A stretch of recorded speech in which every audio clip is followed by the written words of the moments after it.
Fala, moçada! Estamos aqui em mais um ZebuCast, o podcast oficial da BCZ Jovem. Estou aqui com meu companheiro, meu amigo, meu camarada Emanuel. Fala, Pedrão. Prazer estar aqui de novo. Prazer todo meu. Mais um pra conta. Mais um e de muitos que virão. Muitos que virão. Agradecer mais uma vez a companhia de todos vocês e mais um episódio especial. Semana especial, semana movimentada aqui no Parque Fernando Costa, do jeito que a gente gosta, né, Pedro?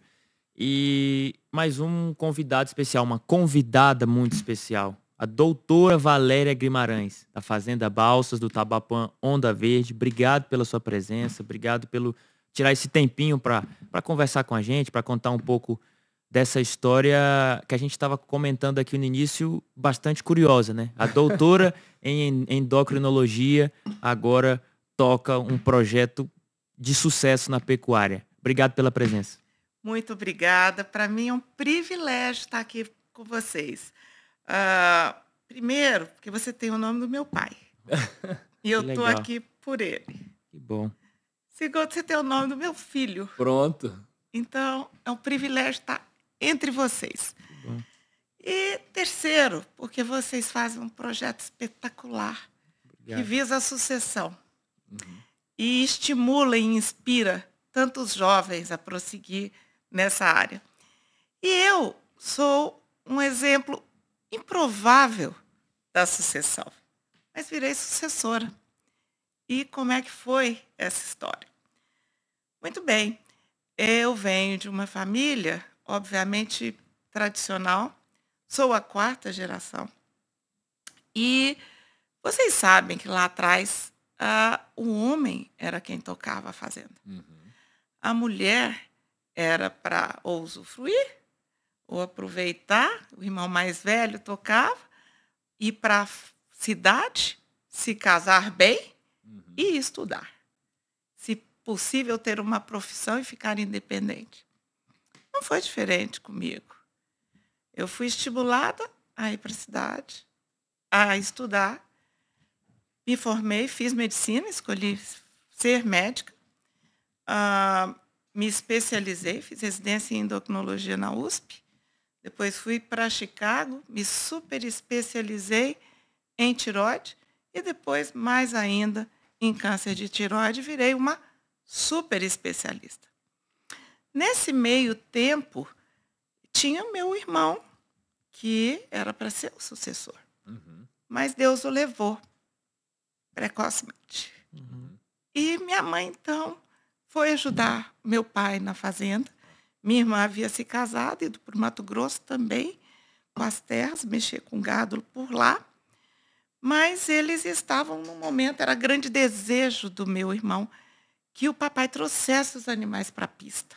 Tá. E assim, a Onda Verde pisou aqui no Parque Fernando Costa, para fazer um desejo do meu irmão. Era um gado muito admirado por todos. Nós somos um dos berços do Tabapã, berço goiano. E aqui, nesse parque, eles foram decacampeões nacional. Eles ganharam todas as matrizes modelo das quais participaram e deixaram um legado.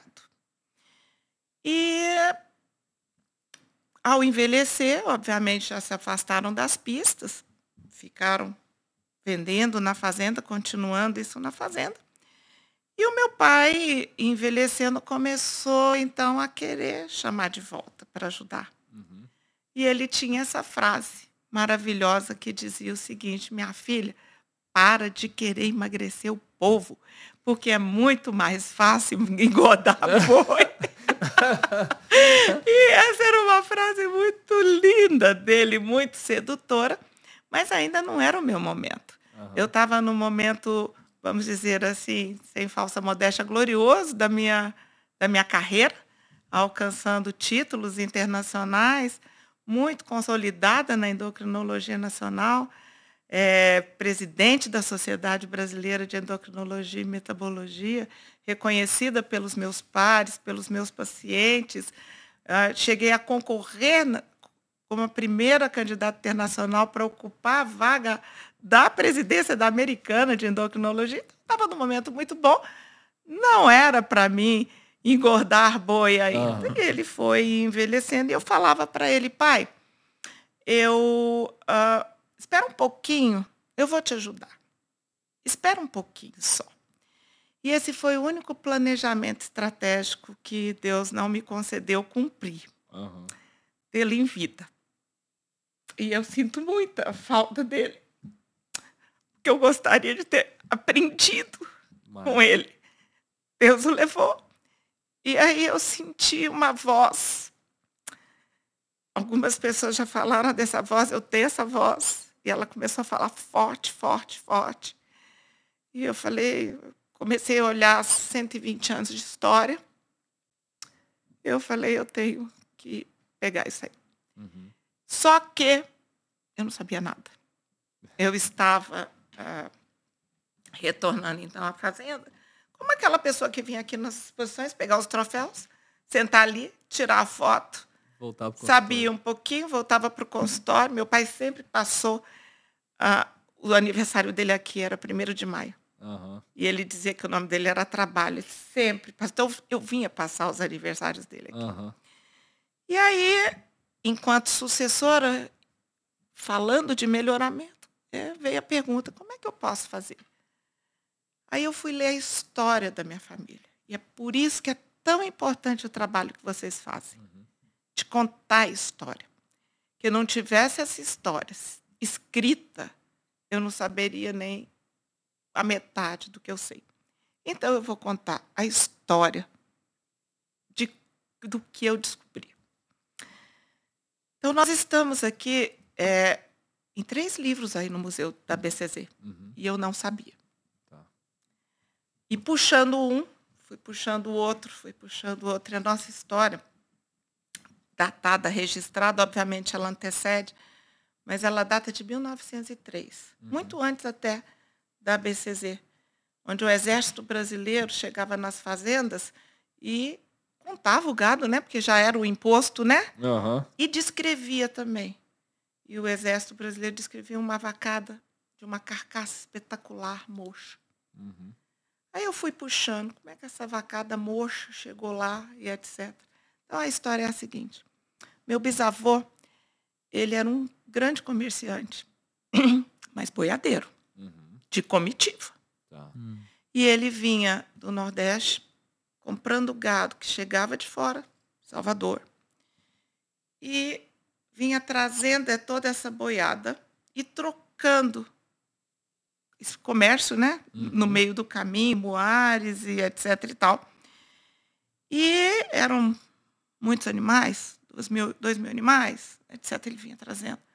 Ele fazia todo o percurso, descendo para o centro-oeste, depois passando pelo sudeste, terminando na Bolívia. Vixe, Maria. Só que, na época, o gado mocho, é uma mutação, vocês sabem disso, uma mutação autossômica, dominante, vinha junto, né? E ninguém queria comprar. Ninguém queria comprar porque não valia nada. O que era a moda era o gado de chifre. E também, você imagina se conduzir 2.000 animais, esses animais nunca que chegavam na aguada, os mochos. Nunca que chegava na ponta do capim. Só bebia água limpa os mais fortes. Não era isso? O chifre para brigar, né? Exatamente. Então, muitos morriam ao longo do caminho. Guarda isso, porque eu vou fazer uma primeira correlação com a endocrinologia. Uma seleção natural, né? Uma seleção natural. Lá na frente, os que chegavam e não eram comercializados, e obviamente não eram comercializados, os mais fracos. Os mochos, magrinhos, machucados. Ele ficava com esses animais. Botava na fazenda dele, ofertava o capim, muito bom, a pastagem, e seguia. Seguia para o sudeste. A surpresa dele é que quando ele voltava e via aquilo tinha explodido. Aquele animal tinha explodido em carne, em carcaça.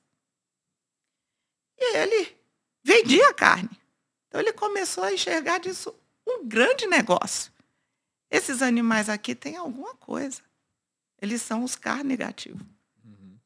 Eles poupam energia. E eles vêm e eles depois me retornam em dinheiro. Primeira observação, quando eu li isso. Um bom ganho de peso, um bom ponderal, um desenvolvimento. Exatamente, né? Eram os monstros.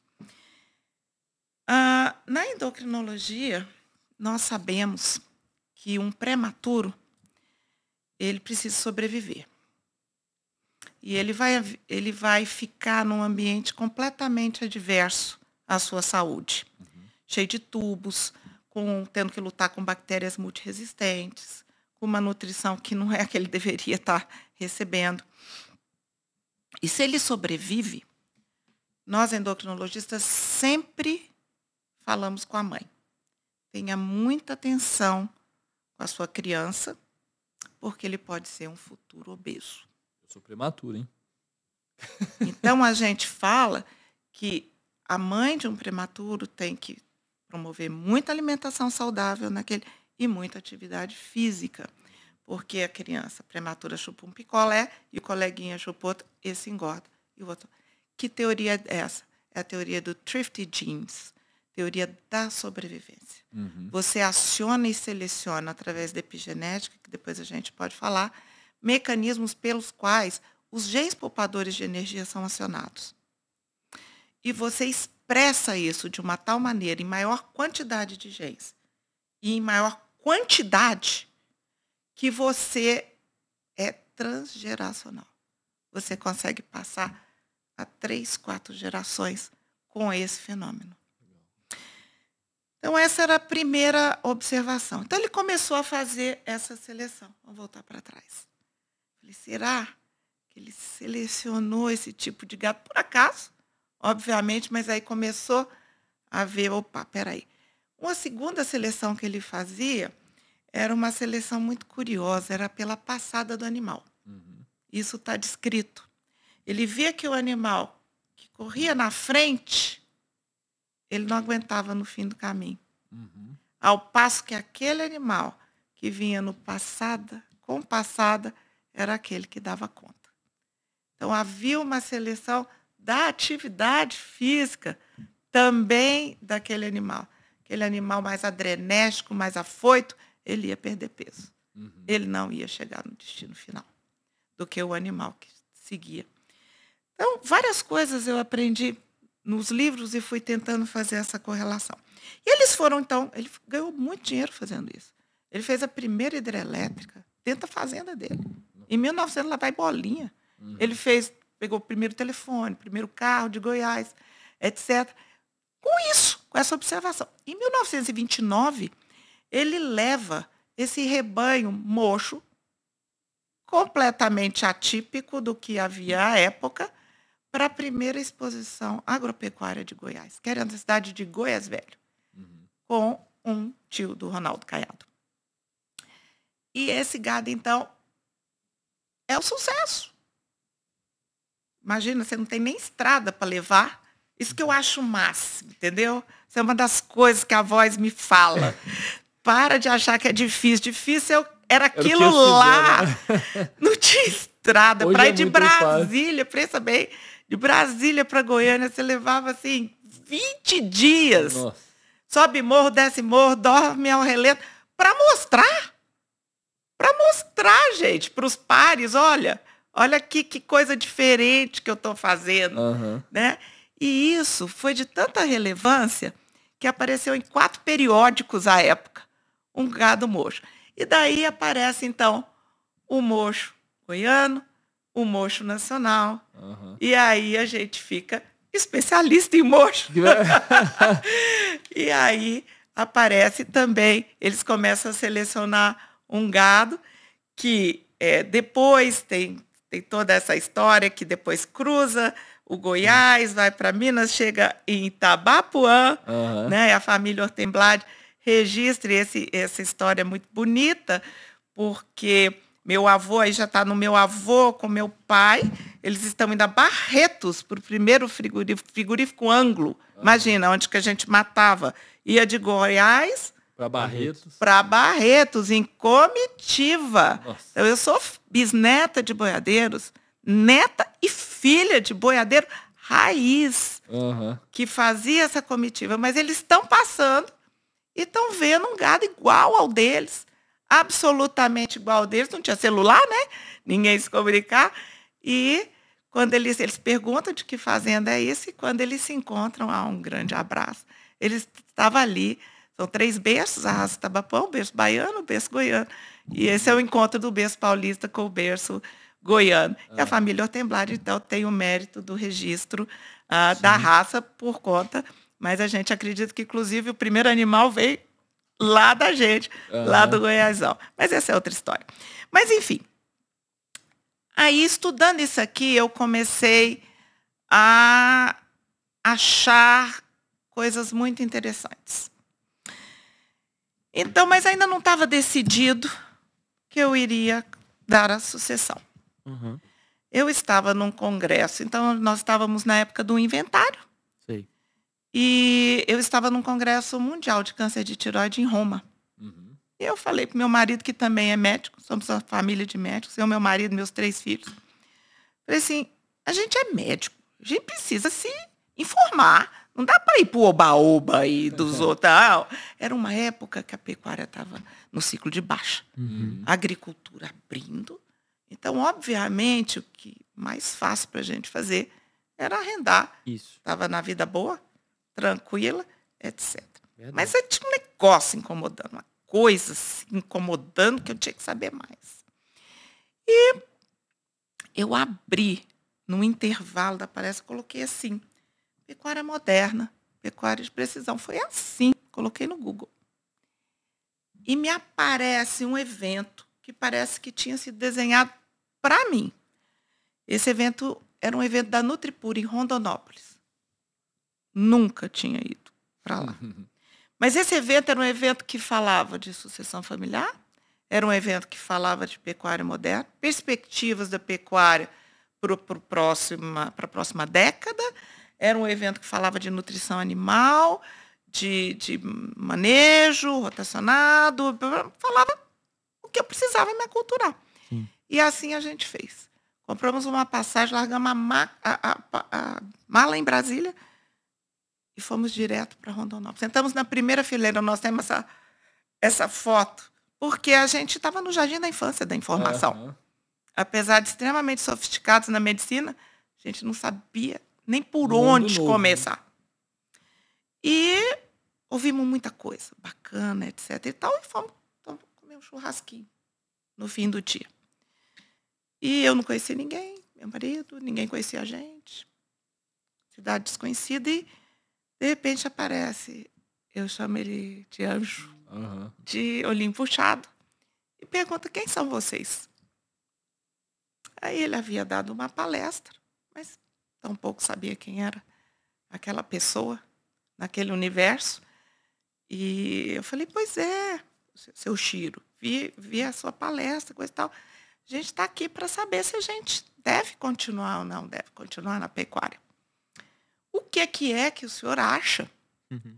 Aí ele falou assim, não sei, eu posso lhe ajudar. Mas primeiro, volta para casa, divide as coisas e me liga. Quando tiver tudo acertado, me liga. E me deu o telefone dele. Voltamos para casa. Teve a divisão, aquela voz me dizendo, fica, não desgruda, não desgruda, não desgruda. E aí, eu me lembro que era um domingo, à tarde, estava passando o Faustão, e eu virei para o meu marido, eu vou ligar para o seu Chiro. Vai ligar para o seu Chiro? Ele foi muito gentil, foi muito educado em lhe dar isso. Eu falei, não, eu vou ligar. E ele retornou assim a minha ligação. Doutora, eu estava aguardando a sua ligação. Olha como é importante a gente ter gente para dar a mão para a gente. Verdade. Eu falei, é mesmo, seu Chiro? Ele falou assim, doutora. Já dividiu tudo? Tá tudo certo? Aí eu falei assim, já, só que agora a gente não sabe o que fazer. Então, agora nós vamos começar. Agora nós vamos inventariar de verdade. Agora nós vamos saber o que você tem por dentro do seu rebanho. Você topa? Eu falei, topo, né? Aí, fui. E chamaram. Então, ele chamou a doutora Liliane Chiguizal, da DGT. Ela esteve na nossa fazenda e nós inventariamos, então, o primeiro rebanho Tabapuã. Total. Macho, fêmea, bezerro, mamana caducando. Para eu entender o que eu estava carregando. E ali eu encontrei um tesouro. Ali eu encontrei uma carcaça simplesmente espetacular, com muita área de olho de lombo, com muita cobertura e em 16% do nosso rebanho, muito marmoreio, acima de 4. Então, agora vamos parar um pouquinho essa explicação, vamos tentar fazer as correlações de novo. Existiam 2 perguntas que as pessoas sempre se faziam ao passar na nossa fazenda, ao lado da nossa fazenda, que é beira de estrada. A primeira é as vaconas do seu Nelinho. As nossas fêmeas sempre foram fêmeas muito volumosas. E era muito curioso essas vacas, porque elas, nem a gente sabia explicar por que elas não emagreciam na seca. Passava assim na terra de todo mundo, estava aquelas vaquinhas magrinhas, chegava lá, aquelas vaconas do seu Nelinho. A gente não entendia. E aí você vai, não, era suplementação, imagina. Papai, meu avô, pecuarista tradicional, pão duro, por natureza, e sal e olhe lá. Grandes extensões, né? Suplementava coisa nenhuma.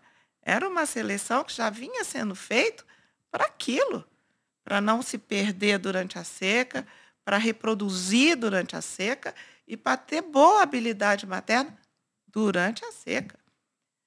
Então, quando eu fui ver a quantidade de marmoreio que eu tinha, eu tive toda a resposta da seleção que não havia sido feita por mim. Eu apenas estava ali identificando o que eles fizeram e que muito provavelmente lá atrás, se vocês acompanharam todo o meu raciocínio, havia sido 100%. Sim. E que depois de 121 anos, que é o que a gente está comemorando oficialmente, já teve muitas gerações, mas restava aquilo ali. E não era só marmoreio, era uma senhora carcaça, com muita área de olho de lombo. Porque o papai tinha uma outra fase, além dessa de que é mais fácil engordar o boi. Ele dizia que a beleza era na balança. Beleza é a balança, que é o que sustenta o pecuarista. Ele adorava ganhar os prêmios dele pelo fenótipo, por tudo que ele estava. Mas o que interessava mesmo era no fim do dia. O quanto aquilo ia permitir que a atividade fosse adiante e o quanto que aquele exemplo que ele tinha e aquele reprodutor que ele tinha poderia fazer o mesmo na fazenda do outro, para que esse cliente pudesse voltar. Eles eram muito preocupados com entregar um produto que o outro pudesse reproduzir. Ter retorno. Né? Ter retorno, né? Porque eles nunca fizeram um leilão em 120 anos. O cliente sempre voltava. Eu fiz o meu primeiro leilão ano passado. Então, é por isso, o compromisso que eles tinham com aquela. Então, você imagina já outro pezinho aqui, né? Ô, Valéria, você não pode errar. Primeiro, você é mulher.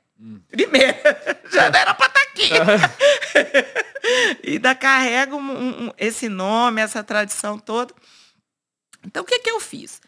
Me juntei a esse grupo, que eu acredito que é um grupo fenomenal, que é um grupo plural, é um grupo que pensa grande, que quer virar a chave da pecuária nacional e transformar o animal por dentro. Então, pintar, né? Nós estávamos vendo outro podcast maravilhoso. O meu sonho, diferente do dele, que é pintar a pelagem, eu quero pintar por dentro. Eu quero pintar por dentro e os desafios são os mesmos. Sim. São exatamente os mesmos. Então, como é que eu fiz? Gente, como é que eu vou fazer? Então, já sendo médica, entendendo de endocrinologia, então vocês vejam bem que não era só engordar o gado, né, que eu fazia. Eu fazia também puberdade precoce, que é o oposto que se faz do consultório. E como diz uma paciente minha, muito, muito engraçadinha, ela fala assim, e lá as velhinhas você manda para abate, né, doutora? Aqui você preserva a gente. Então a gente começou a entender os mecanismos hormonais da sobrevivência. E eu comecei a estudar imensamente os mecanismos hormonais envolvidos, inclusive, com a gordura do marmoreio. E isso apresentei agora no Congresso Brasileiro de Endocrinologia. Foi a primeira vez que abriram o congresso, ela está fazendo 75 anos, para a pecuária. Então, a gente vê que a gordura do marmoreio, ela não é só uma gordura que ela garante a palatabilidade, a suculência, eventualmente a maciez. É muito mais do que isso. A gordura do marmoreio é uma gordura de sobrevivência. É ela que sinaliza para a gordura extracorpórea, que é subcutânea, extracorpórea não, é a gordura subcutânea, faz o seguinte, você vai diminuir só um pouquinho, eu vou deixar você ovular, vocês sabem, depois a gente pode conversar sobre a importância da gordura subcutânea, vou deixar você ovular, não vai se autoconsumir em carne e você vai gerar.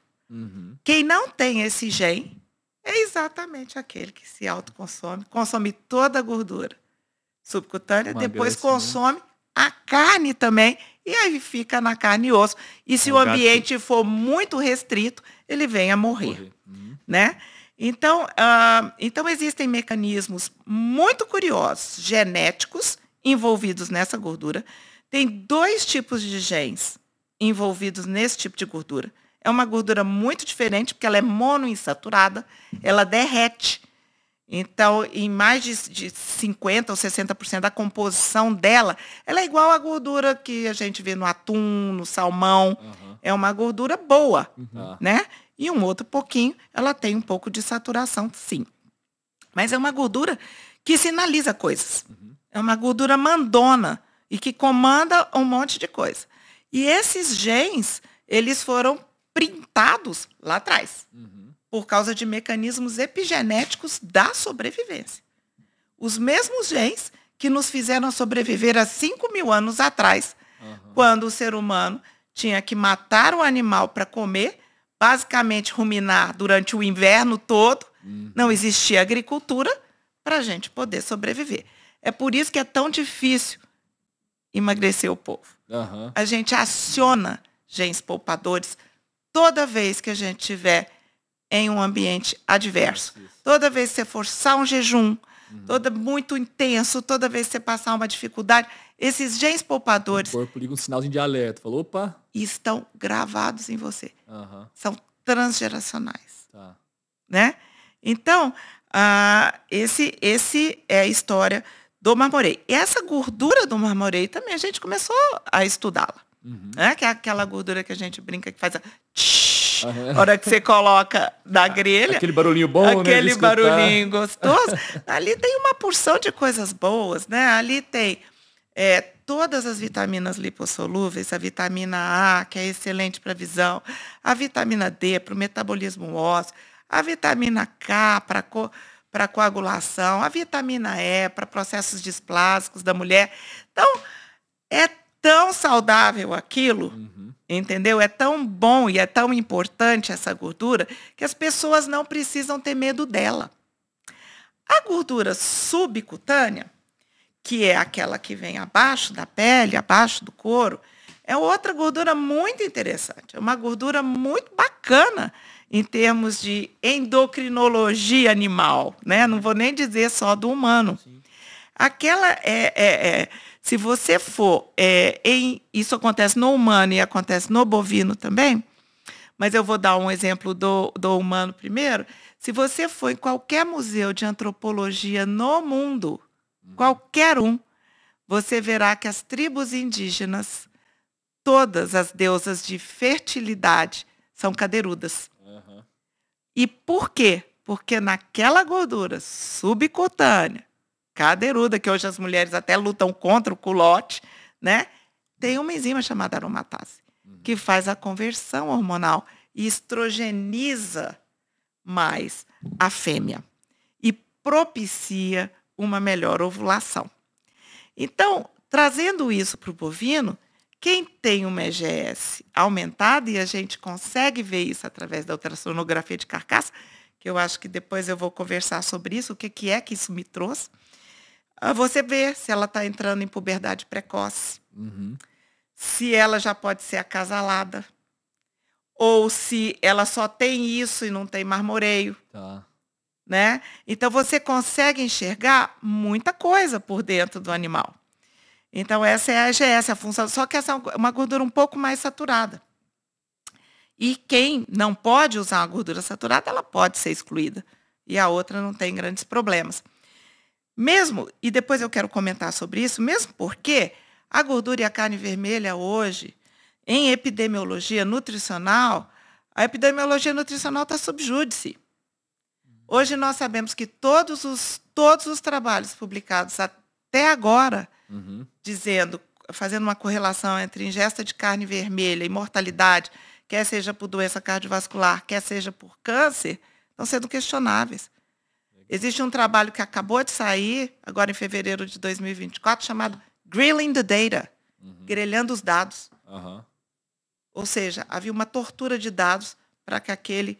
Depois eu dou um spoiler para vocês, para que aquele resultado final fosse acontecer. Então, igual o ovo foi... Um vilão, né, um tempo atrás. E foi absolvido, a carne vermelha está sendo absolvida. Nós estamos fazendo um mecanismo oposto. A carne vermelha sendo absolvida e os dados epidemiológicos usados sendo questionados, sob júdice.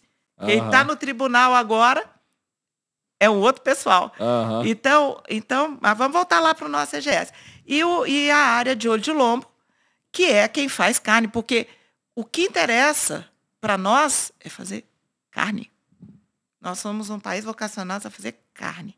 E se a gente puder fazer carne de qualidade usando esses instrumentos, tanto melhor. Mas a finalidade número 1 é ter área de olho de lombo. É fazer carne. Isso o brasileiro conseguiu fazer muito bem. Né? Ao longo do tempo, nós perdemos a capacidade um pouco de ter a cobertura, que é o EGS. Talvez pela precocidade dos abates, essas coisas. A gente tem que recuperar isso de volta, de ter isso.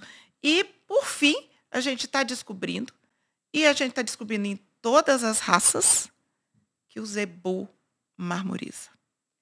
E esse tesouro que foi encontrado lá na fazenda, que é contra 5% do que se encontra nos rebanhos nacionais, estão em todos os locais. Eles precisam ser descobertos. E precisam ser multiplicados. O melhoramento não é através de multiplicação aleatória. É através da multiplicação direcionada. E se você tem um instrumento que consegue te dar informações, você consegue pautar decisões de uma forma mais assertiva e rápida. Erra menos. Erra demais. Por exemplo, a partação hoje... Deixa eu só falar uma coisa. Uma outra coisa que a ultrassonografia de carcaça nos trouxe foi um outro conhecimento. Que é um conhecimento super importante, chama-se AOL/100, que é a proporção de carne e osso que aquele animal tem.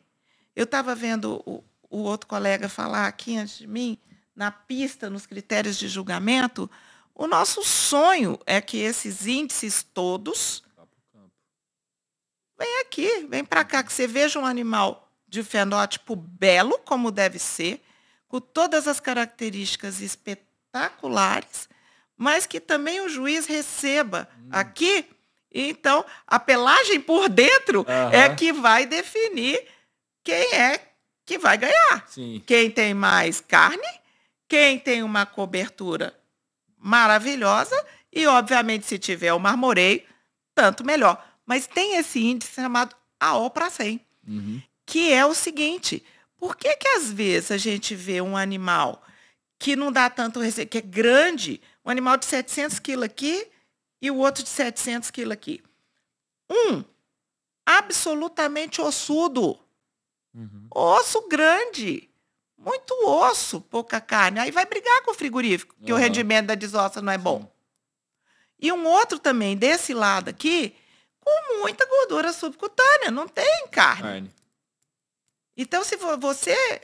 O que a gente tem que buscar é esse animal com equilíbrio. Isso. Com menos osso, com gordura subcutânea necessária para os aspectos funcionais que ela tem, o marmoreio, se possível, para a suculência da carne, mas um animal que tem uma estrutura óssea, que não seja tão leve que ele não consiga executar, mas que não seja tão ossuda. Então, eu acho que nós estamos num momento de mudança de paradigma, de quebra de conceitos, porque o nosso Brasil é zebu. E o zebu é Brasil.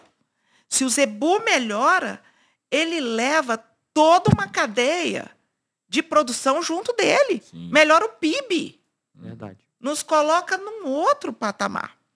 Então, eu tive a minha primeira ideia, aí volta lá, quando eu recebo e eu inventario, eu falei, meus pais eram de pista.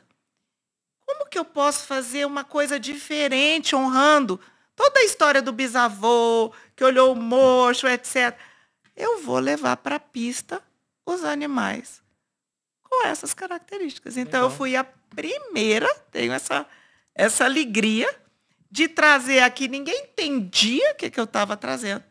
Mas há 3 anos a gente voltou às pistas e há 3 anos a gente traz animais com muita AOL, com excelente AOL/100, a nossa seleção, além do fenótipo, é essa, com EGS e com marmoreio.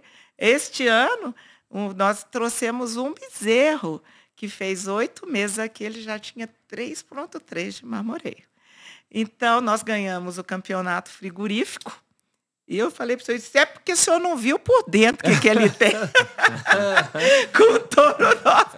Então, é a história da pessoa que acredita no sonho, quando ninguém mais quer olhar isto, mas que a gente traz, aí a gente panfleta, aí a gente mostra, aí a gente coloca um banner enorme, e aí a gente sai falando tem que divulgar a que a gente precisa fazer isso, porque todo mundo tem esse animal. E que multiplicá-lo, você vai gastar a mesma coisa do que multiplicar um boi commodity. E o sonho é que o Brasil deixe de fazer carne de primeira e carne de segunda, segregando, inclusive, a sua população em classes, sim, que podem comer uma carne de primeira e uma carne para todo boi de primeira. Sim. Né? Então, é isso que me trouxe e me fez estar aqui com vocês. É um sonho baseado numa história que me inspirou, que eu busquei respostas para as coisas que eu estava vendo e observando e que a gente não sabia, mas que eu precisei ir atrás e ler, né, para aprender. Foi se informar. E aqui estou ainda no pré-primário, querendo aprender e ouvindo história de outros e tentando fazer, porque a gente também não quer descaracterizar tudo, a nossa raça primeiro, e o nosso animal.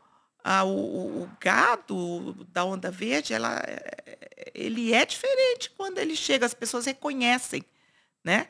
Mas eu precisava também entrar nos programas da BCZ. Claro. Porque meus pais nunca fizeram, na época não existia, né? Então eu estou nessa época agora de juntar genômica, os programas, a ultrassonografia de carcaça. E a avaliação de fenótipo. Muito importante, nós não abrimos mão de jeito nenhum disso. O nosso técnico da BCZ, que é o Daniel Botelho, sim, que deu assistência para a gente a vida inteira, junto com o doutor Marcelo, a gente preza demais o olhar deles para não ter essa descaracterização, para ter aquele animal de fenótipo que nos traduza, né? Falando nisso, eu acho assim, muito, muito interessante mesmo esse trabalho de conseguir juntar isso, de conseguir, de tentar, de trabalhar, de levantar essa bandeira de uma pista de julgamento produtiva, de uma pista de julgamento baseada em avaliações genéticas, em genoma, em conseguir unir, como você falou, é o sonho de todo criador, é conseguir unir os dois mundos. E por incrível que pareça, foi na raça Tabapuã que eu observei uma coisa que eu não vejo no Nelore padrão, que tem uma distância, um distanciamento entre padrão racial, entre fenótipos dos animais. O pessoal que trabalha mais forte a avaliação genética, o genoma, a gente tem um padrão, e o pessoal da pista é outro padrão racial. Isso. Tem uma diferença visível, notória. No Tabapuã, no meio desse ano, no curso de julgamento, veio os animais do Serginho, do TJG. E me chamou a atenção um touro belíssimo, racialmente, que estava servindo para a aula do curso de Tabapuã, de padrão racial, e ele zetado. Com o Z, né, de certificado de superioridade genética no animal e tal, e aquilo chamou a atenção. Eu até comentei com o próprio Serginho, eu falei, que legal, cara, um touro. Ele falou, esse touro já foi até campeão de pista. Então, uma coisa que no Nelore padrão não acontece. Um touro premiado em pista e que tem um certificado de superioridade genética. Certo. Então, você vê ali um trabalho completo, né? Exatamente. Agora, você imagina você incluir isso, a ultrassonografia de carcaça para marmoreio. Aí porque a ultrassonografia de carcaça, a herdabilidade é muito alta. Tanto é que, assim, diferente da genômica, a gente faz também, mas a avaliação pela ultrassonografia é um instrumento tão interessante, porque ele te dá respostas imediatas. Você encurta o seu tempo. Então, você analisa o boi vivo, deixa eu só falar algumas coisas sobre o instrumento.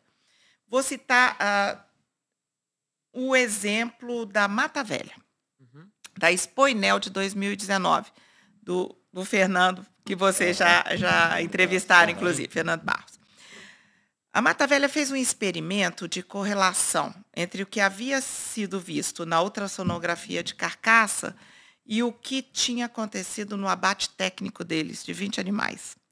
E eles chamaram o Sérgio Flanzer, da Unicamp, da Engenharia de Produção de Alimentos, para acompanhar esse abate técnico, e a DGT junto da ultrassonografia. Então, a gente tinha os dados de ultrassonografia de um lado, foi feito o abate técnico, e aquela extração de gordura foi feita depois em laboratório, levado para a Unicamp. E o marmoreio, a equivalência foi praticamente 100%. O animal tinha 3,9 e deu 3,9 lá.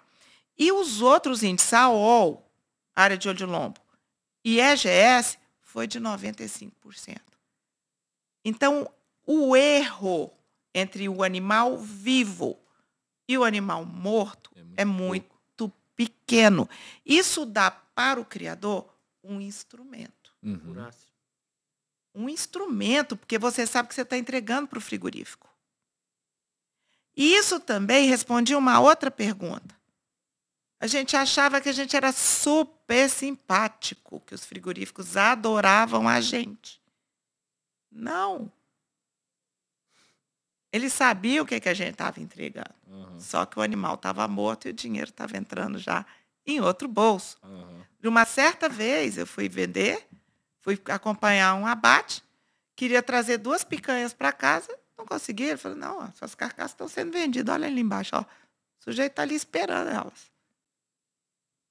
É pré-vendida. Então, quem tem esse domínio antes, a informação é poder. Sim. Então, essa é um dado importantíssimo que também respondeu uma outra resposta, que era, além da gente ser simpático, a gente estava entregando uma matéria. Eles pagavam um plas mesmo, mas a gente achava, porque, enfim, a gente já sabe agora direitinho o que está entregando. O que está entregando. E a segunda coisa é da herdabilidade. Essa é muito interessante. Porque agora vou dar um spoiler de um dado inédito, que é de um técnico aqui da BCZ, do Feliciano, que vai fazer vai publicar a tese de doutorado, defender o doutorado dele, sobre toda a experiência que ele tem com essa ultrassonografia de carcaça, e ele analisa na Fazenda Araponga, que é do seu Chiro também, e a herdabilidade ao longo de 10 anos, então já em 3 gerações, com seleção através da ultrassonografia de carcaça, uma herdabilidade para marmoreio de 51%, para AOL para 100, 51%, e para EGS e AOL 35%, eu não me lembro o número. Você fica assim. E é isso que você observa lá com vocês? Fala, a gente observa isso. A gente observa que como é que a gente faz hoje uma apartação no curral usando esse instrumento. Então, a gente tem lá o técnico, a gente tem a ultrassonografia de carcaça, a gente divide em currais. Aquele animal que tem todas as 3 características, uma boa AO, uma boa GS, um bom marmoreio, AO para 100, esse é um animal que vai ser multiplicado. E tem os outros currais, tem animal que só tem AO, esse é o boi commodity, vai dar muita carne. Tem um animal que dá muita EGS, vai ser os precocinhos, mas não vai dar tanta carne. Aí você vai ter que usar um touro para corrigir por um lado ou para o outro, um para colocar mais AO. Aí você tem que conhecer seus touros também, para você fazer esses acasalamentos que a gente chama acasalamentos corrigidos ou direcionados. Então, hoje, as linhagens na fazenda são com touros que podem corrigir essas fêmeas. A gente acabou de fazer exatamente isso agora. E as que não entram em nada, nem a AOL, nem a EGS, nem marmoreio, ou viram receptoras, são matrizes que viram receptoras, ou elas são descartadas. Mas não existe nada que você jogue fora. Entendi. Isso é muito interessante. Você conhecendo o seu produto, você só redireciona. Então, qual é a ideia? Que a gente, de 16%, eu acho que a gente já está em torno de 35%, 40% já, em pouco tempo, com isso, e é chegar. Obviamente, demora um pouquinho, mas é chegar, como o rebanho americano chegou, em menos tempo, se Deus quiser, em 8, 10 anos, a gente ter tudo marmorizado em todos os níveis.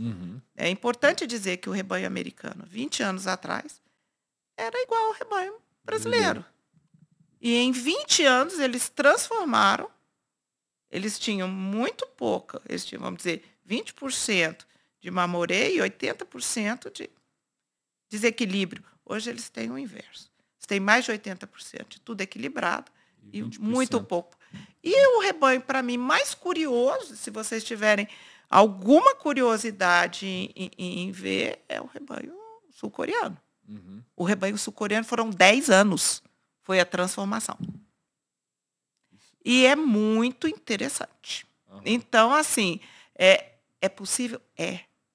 Tem que ter vontade. Tem que ter... Bora fazer diferente. E tem que ter, acima de tudo, como você falou aí, a informação correta, porque... Exatamente, senão você acasala errado. E aí não faz melhoramento. Não, aí você volta para trás. Pioramento. Volta para trás. É isso mesmo. É o que a gente estava com o nosso entrevistado aqui de mais cedo. Ele estava falando da história dele de tentativa e erro, de observar 5 anos, 8 anos, tentando e errando. Hoje, com as biotecnologias, você consegue prever, muito você mais. Consegue errar menos, você consegue acelerar esse processo.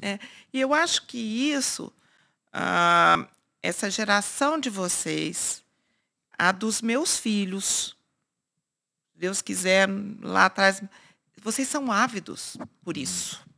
Vocês usam isso com muita expertise, mais do que a gente, entendeu? Então, vocês é que vão virar a chave.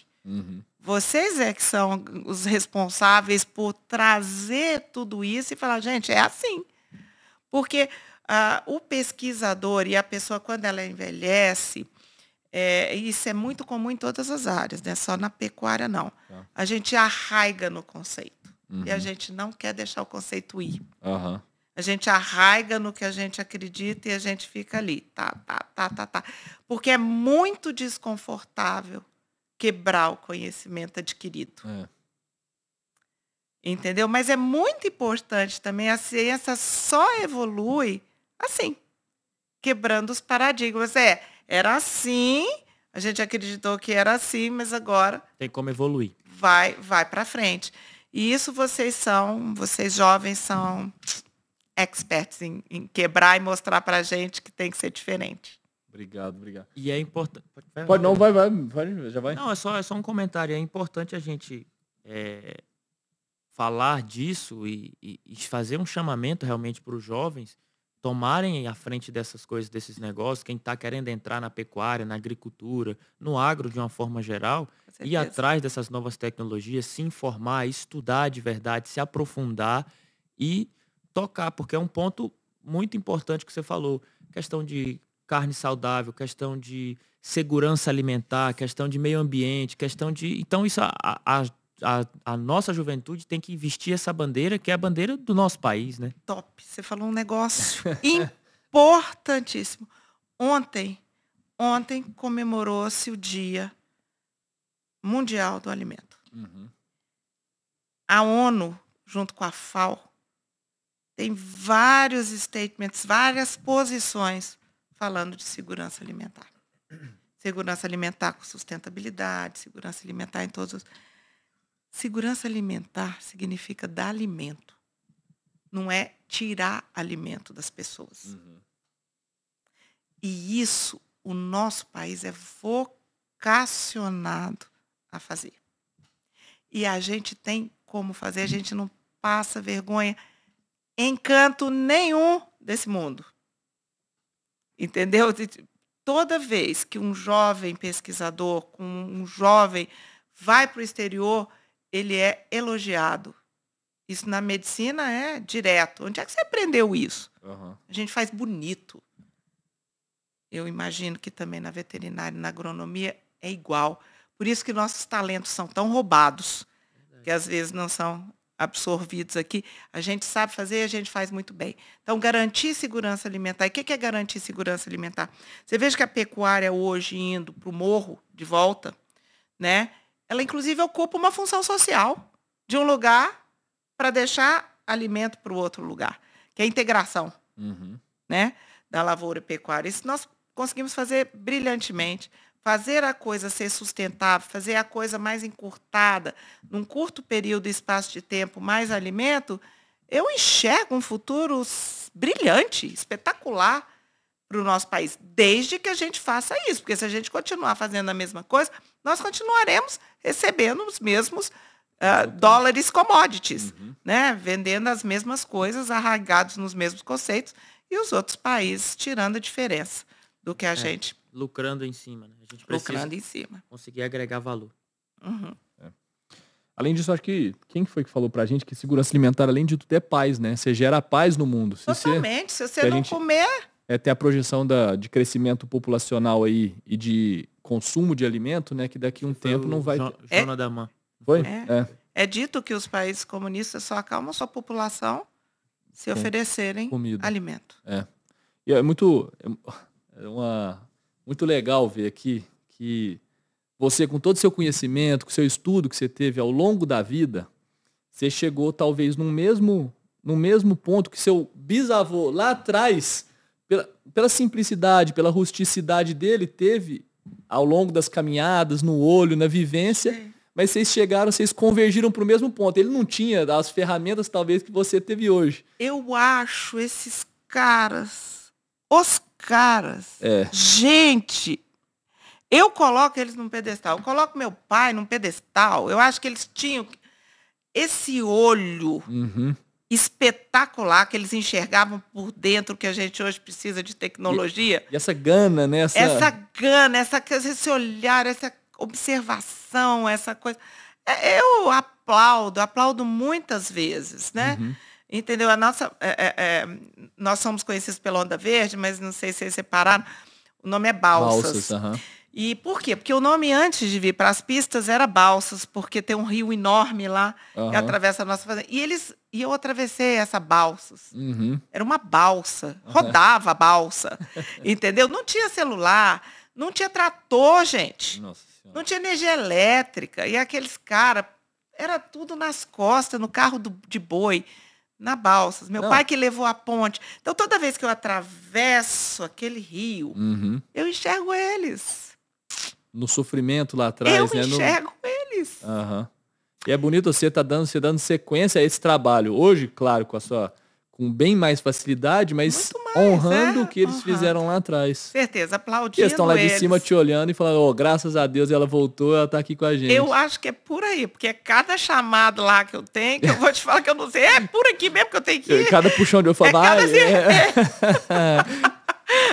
tem hora que eu falo assim, ixi, o pessoal lá de cima não tá gostando disso aqui, não. Deixa eu voltar, deixa eu ir pro outro lado. Mas eu acho que a pessoa que ela tem que olhar, quem não olha para a história, ela não projeta o futuro.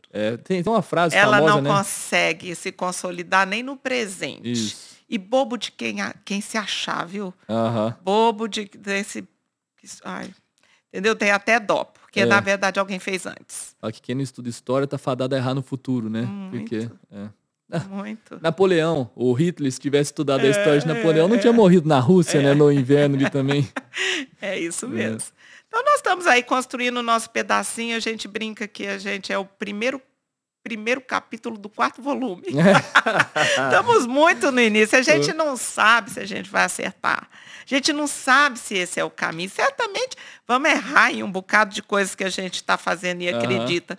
Mas o mais importante é a gente estar aberto ao contraditório. É muito importante. Isso a ciência, enquanto doutora, pós-doutora, é muito importante a gente estar aberto ao contraditório e aceitar, não é aqui, vamos redirecionar e ver. Graças a Deus, eu acho que vai acontecer muito com a geração, inclusive, depois de vocês. Esse olho que os nossos avós tiveram, que os nossos pais, eles somem, porque nós estamos na cidade nos especializando em outras coisas. Entendeu? E aí, eu acredito que lá na frente, a gente vai puxar o prontuário do boi. E vai falar assim, a pessoa que vai, esse aqui tomou vacina tal dia, esse aqui, a OL dele é essa, a Sobriana, a EGS, o Mamoré, e o cara vai pegar e vai comprar pelas informações. Pela genômica, pelas coisas, pela informação que você, porque ele... O olho não tem mais, né? Se perdeu. Já tem uma crítica disso, né? Muita gente fala dessa. É difícil e é muito complicado se manter esse olho, porque é uma questão... de vivência, né? Muito de vivência. Tem que estar lá. Tem que estar no curral. Tem que estar no curral por vídeo, à distância. E hoje em dia a educação, por exemplo, meus filhos, eles estão se especializando, eles são médicos, eles não estão podendo ficar no curral. Entendeu? Mas eles vão precisar de agregar esse tipo de informação. E tendo a tecnologia que pode te dar uma informação precisa, numeral, claro, nem nada é 100%, mas aí dá mais segurança, né? Uma ferramenta muito boa que você tem, né? Dá mais segurança para o comprador, né? Dá mais segurança para a gente que tem que vender. Falei assim, eu estou vendendo coisa boa. Ufa. Graças a Deus. Graças a Deus. Imagina seu pai e seu bisavô com essas ferramentas que a gente tem hoje. Nossa, quer dizer, nem sei se iria ser assim. Talvez nem tivesse desenvolvido esse senso tão apurado, né? Mas eu acho que cada um no seu momento, cada um na sua geração. E a Valéria veio aqui para pegar o que certamente ela aprendeu de ter ido estudar fora para trazer de volta um pouquinho para a fazenda, desmistificar um monte de coisa, inclusive para os meus colegas médicos, né? Ser um porta-voz bilateral das duas coisas, né? Porque eu acabo sendo uma balsa, uma ponte das duas coisas. Assim, eu, obviamente, graças a Deus, na minha profissão, sou uma pessoa de credibilidade, conquistei uma credibilidade e trago uma história também na pecuária de credibilidade. Então, eu não posso errar. Eu não posso sair falando bobagem. Aham. Entendeu? Coisa que eu não posso comprovar. É. A gente tem que falar a coisa certa. E a gente, assim, agora num outro ponto, como sucessora, como mulher, principalmente, para as jovens mulheres, para as meninas que estão acompanhando o podcast, que acompanham o trabalho da BCZ Jovem e que querem entrar na pecuária, o que você deixa de fala, deixa de conselho, de dica, se eu pudesse somar com alguma coisa, eu acho que você tem que ir por aqui. Eu acredito que a palavra que em tudo é sempre melhorar, é você deixar a sua marca no seu momento, igual todos eles deixaram nas suas várias etapas, né? O que não pode é multiplicar a experiência dos outros. Então, quem for sucessor tem que trazer, eu quero vir por aqui, eu quero fazer isto. Objetivo. Você tem que entender para onde você vai. Você tem que fazer um diálogo íntimo consigo mesmo. É isso que eu quero, eu vou fazer isso, mas eu vou tocar a fazenda do mesmo jeito que sempre foi tocada, do mesmo estilo, mesmo manejo de pasto, mesmo. Então, tem coisas maravilhosas que não podem ser mexidas mesmo, mas, assim, é isso o imprint que eu quero dar, porque a pessoa não vai ser feliz. Uhum. Ela não vai ter o desafio, né? E também o conselho é aos pais que estão fazendo sucessão. Tudo que eu mais queria era ter o meu junto de mim. Me falando, olha, minha filha, você está errada. Você está certa. Uhum. Então, assim, não sei se ele também deixaria eu fazer um monte de coisa.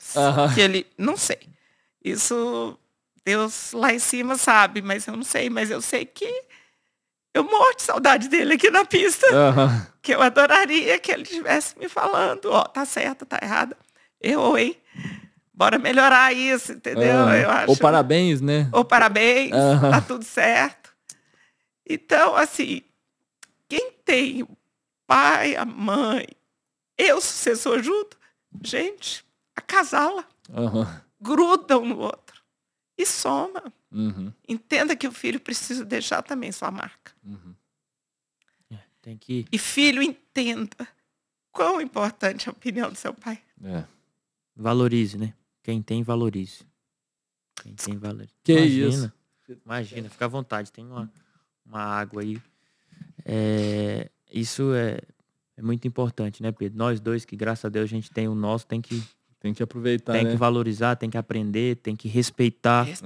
Tem que entender o que vocês falaram como que o seu avô, o seu pai, sem essa tecnologia, conseguiu acertar tanto. É a sabedoria. Às vezes você tem aquele conflito de geração, a sabedoria do dia a dia, a sabedoria do campo, a sabedoria de Deus, a sabedoria que não é no livro, mas é na escola da vida, e que eles têm e que a gente tem que saber utilizar disso, beber disso e trazer a modernidade e somar as duas coisas, né? É assim que o mundo evolui, sempre foi, nunca foi ficando na idade da pedra, né? A gente anda neném de carro, de avião, daqui a pouquinho é de, sei lá, alguma coisa, foguete. A gente tem que ir evoluindo, né? Enquanto o mundo tá moderno, globalizado, rápido, tudo. Cada vez mais rápido tá mudando, né? Cada dia mais inovações. Pedrão. Manuel, que beleza, hein? Eu acho que não tinha jeito melhor da gente finalizar. Foi realmente quando fala em família, quando fala desse jeito, toca a emoção e mostra a verdade, né? Mostra que tem raiz, como a gente volta sempre lá no início. Tem raiz e tem um porquê de acontecer. Obrigado pela sua presença, obrigado pelo seu tempo. Eu me sinto absolutamente honrada de estar aqui com dois expoentes jovens que inspiram tantas pessoas, né? Obrigado. Vim aqui para isso, a Expoinel não tem Tabapuã, infelizmente. Se Deus quiser, um dia teremos. Mas vim aqui para também honrar o trabalho de vocês. Obrigado. Muito obrigado. Que é maravilhoso e que a gente também quer ver também, quem sabe um dia meu filho aqui Os três aqui sentados os com a gente três, você já pensou conversando. que Vai chique? ser um prazer. Vai ser ótimo. Eu imagino que eu só estou segurando um bastão Aham. para passar para frente. É isso aí. Eu tenho que cuidar daquilo para eles seguir. Não, vamos convidar eles para a BCZ Jovem, para Manel, os próximos eventos. pra Entrega estarem com nosso a gente. presente pra Valéria. Ó, entregar o nosso brinde aqui é um fone de ouvido. Muito obrigada. Para você, sempre que for usar o fone, lembrar da gente. Lembrar do ZebuCast. Muito obrigada. Não sei se você gosta de ouvir uma música, um Spotify, alguma coisa, coloca o fone e vai estar com a nossa logomarca. Obrigado pela presença. Obrigada. Conta com a BCZ Jovem. Amém, muito obrigada. E estamos à disposição. Fico feliz. Obrigada mais uma vez de Obrigado, coração, Valéria. viu, gente? E vamos fazendo esse nosso trabalho aí, né, Pedro? De formiguinha, de É levar isso. informação, falar do zebu, falar do pecuarista, falar do Brasil que produz, do Brasil que vai para frente. Obrigado a todos. Mais um episódio especial. Nos acompanhem em todas as redes sociais. Vão ter os cortes desse papo no Instagram. A entrevista completa no YouTube. Tá no Spotify também. Obrigado pela audiência e pela paciência, né, Pedro? É isso, Emanuel. Valeu, moçada. Um abraço. Fiquem com Deus. Até semana que vem. Até. Tchau, tchau.